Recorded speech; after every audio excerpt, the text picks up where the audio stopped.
क्या आपने कभी सुना है जो चीज़ अस्तित्व में ही नहीं है उसे भी रंगाया जा सकता है? अगर यकीन नहीं आता तो आप कल्याण डोंबिवली महानगर पालिका क्षेत्र का दौरा करके आइए। आपको यहाँ उस डिवाइडर पर भी पेंटिंग मिलेंगी जो वहाँ कभी था ही नहीं। देश में विकास कार्य के नाम पर जितना ज्यादा भ्रष्टाचार होता है शायद उतना कहीं और नहीं होता। कल्याण में ऐसा ही मामला सामने आया है जहां केटीएमसी ने बिना अस्तित्व वाले डिवाइडर के पेंटिंग का बिल जारी कर दिया। अब इसके विरोध में महाराष्ट्र नवनिर्माण सेना ने आवाज उठाई है।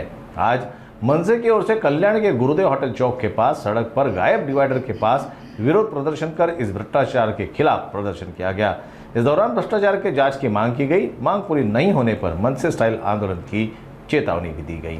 आज पुन्हा एकदा सिद्ध झालंय की महानगरपालिकेचे अधिकारी किती भ्रष्ट आहेत की गुरुदेव हॉटेलचं स्टेशनचा हा जो डिवायडर आहे ह्याला कधी मी आयुष्यात इथं डिवायडर पाहिलेलं नाही, पण ह्या डिवायडरचा रंगरंगटी करून 16 लाखाचं बिल काढलेलं आहे। तसेच कल्याण डोंबिवली महापालिकेचे बिल्डर लॉबी म्हणजे MCH आहे यांना 5 वर्षासाठी ह्या रस्त्यांच्या डिवायडरची देखभालीसाठी दिलेली आहे।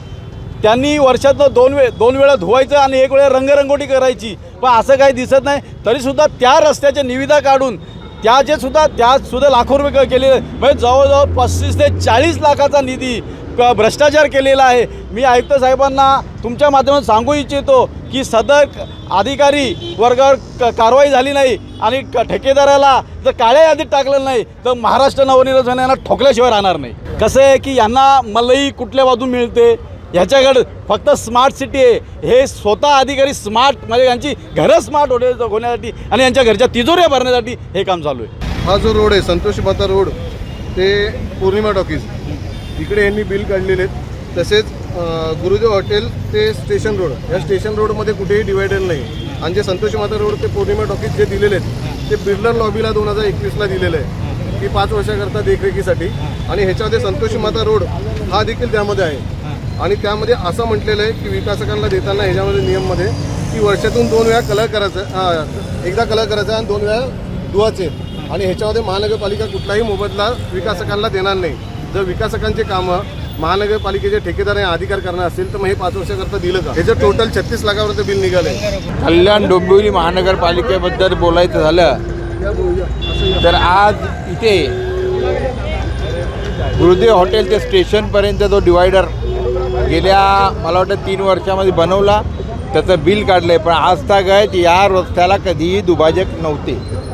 तसंच त्याच्या रंगरंगोटीचं पण बिल काढलं आहे आणि इथून तर तो रस्ता पूर्ण जो आहे कमिशनर बंगल्यापर्यंत रस्ता हा त्यांनी कॉन्ट्रॅक्टरला देखभाल दुरुस्तीसाठी दिला आहे आणि त्याच्यावर त्याचा ॲडव्हर्टाईज चालते।